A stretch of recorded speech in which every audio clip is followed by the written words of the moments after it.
உழைப்பாளி இல்லாத நாடுதான் எங்கும் இல்லையா அரஹோயா அவன் உழைப்பாலே பிழைக்காத பேருதான் எங்கும் இல்லையா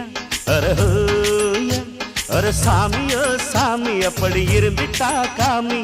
கூலியோ கூலி எங்களை நம்பித்தா பூமி பிறர் வாழ்வதே எங்க வேர்வையில் தான் உழைப்பாளி இல்லாத நாடுதான் எங்கும் இல்லையா அவன் உழைப்பாலே பிழைக்காத பேருதான்